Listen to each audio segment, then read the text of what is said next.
Hey everybody, David the AI Guide here. Welcome to another episode.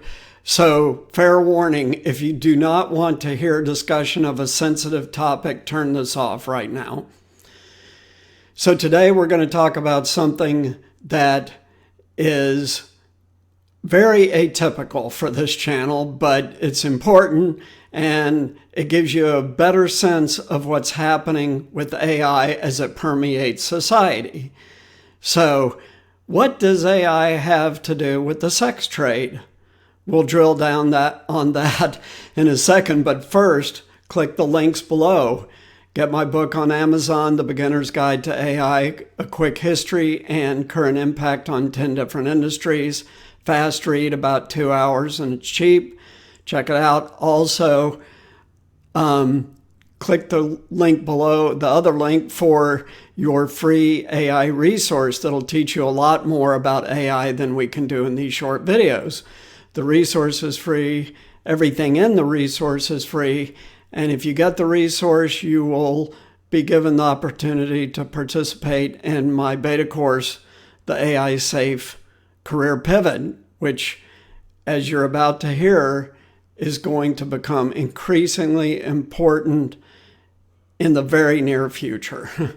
So, back to today's topic. What does AI have to do with the global sex trade or pornography? Well, it has multiple things to do with it, but this particular article out of TechCrunch talks about how with the advent of DALL-E 2 and another amazing image creator from text called Stable Diffusion, the porn industry has taken an AI-generated left turn. So what does that mean? Well, the porn industry has historically been driven by magazines originally and then films with pictures. And these pictures, of course, were real-life photographs or videos of things going on. But now AI is enabling what they're calling porn deepfakes. So there's a lot of aspects about this that are potentially problematic. But let's hear about the technology first, just to make sure we're grounded in what's happening.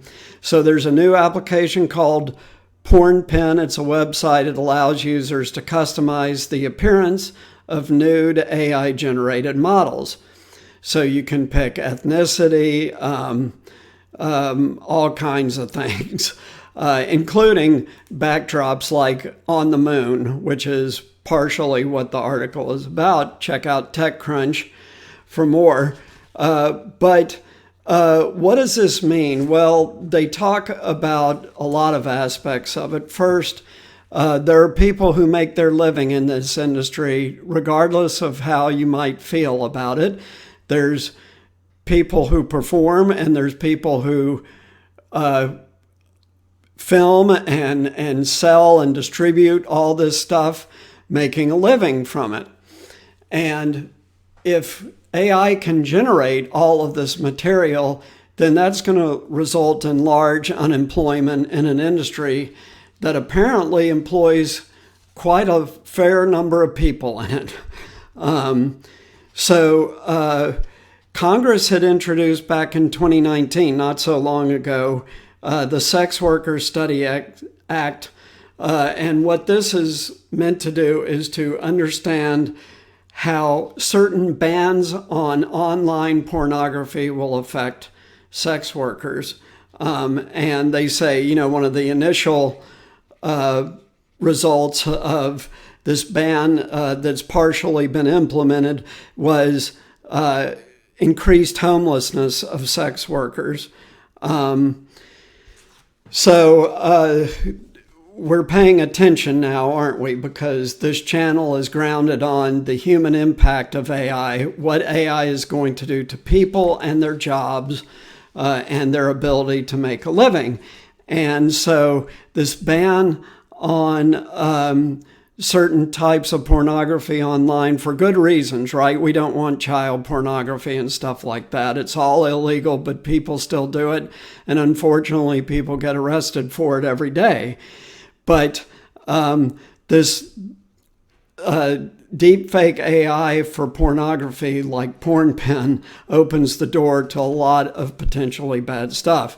Think about this. If you're a celebrity, especially a female celebrity, a perfect image of what you look like with no clothes on can be done by these systems. Same for men, of course.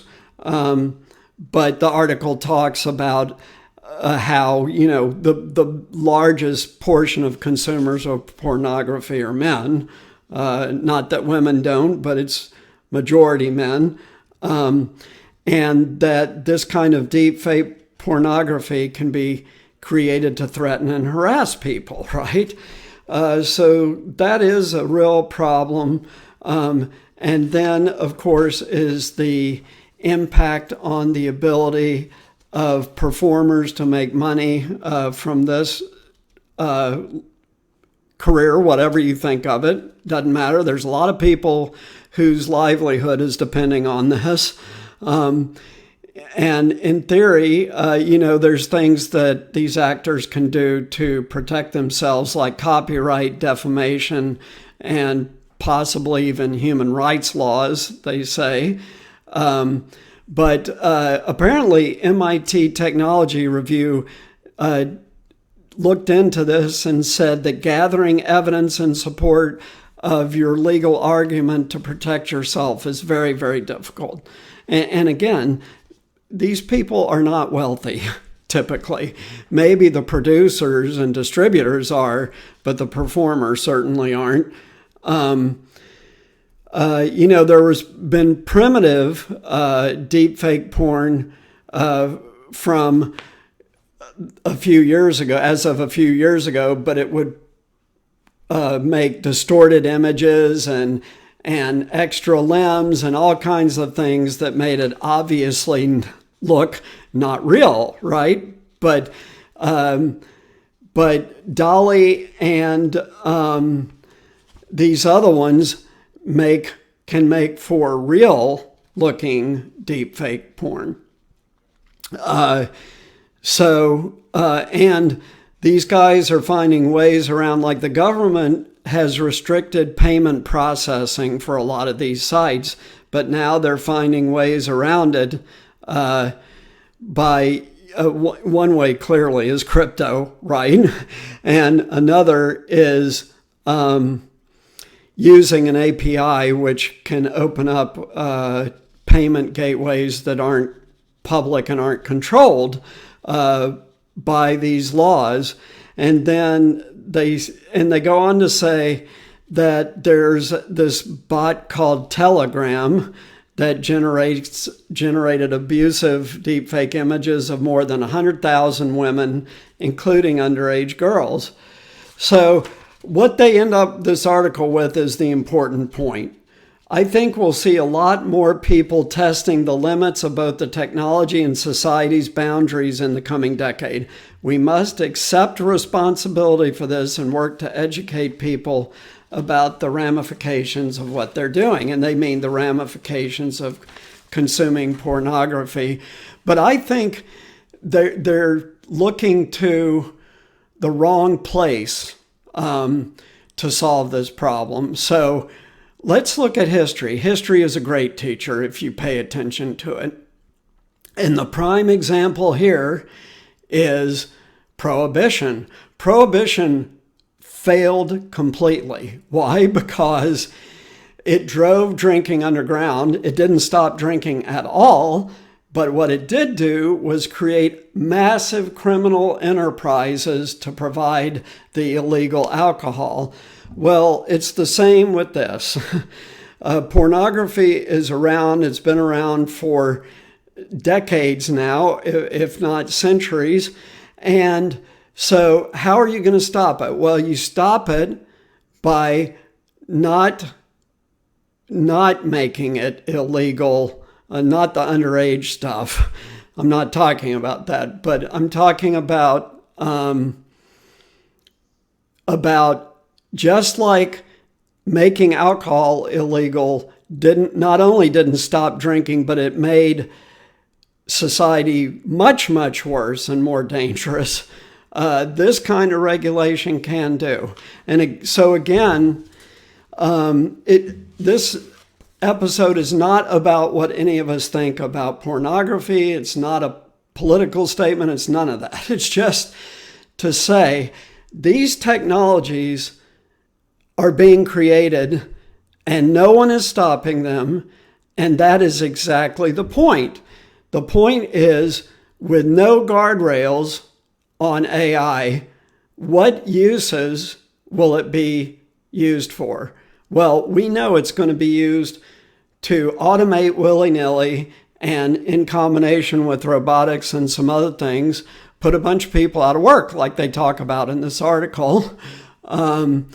So AI needs ethics, and AI needs guardrails, and AI needs regulation. And that is why I started this channel, to advise you of this, to help protect you by letting you know what's going on. So if people who are technologically sophisticated will use AI to create all this stuff, other people will use AI to replace your job and not think about it. So this needs thought, and it needs comprehensive, proactive guardrails on this technology. Elon Musk has said it. Everyone who knows about it has said it now. Still, no one is doing nothing. That's the key. No one is doing anything to stop any of this. That is why we started the AI Guide, to prepare you for the future, to give you tools and resources to protect yourself in the future. Click the link below. Thanks so much for tuning in, and we'll go back to more traditional topics next time. Thanks a lot. Take care. Bye.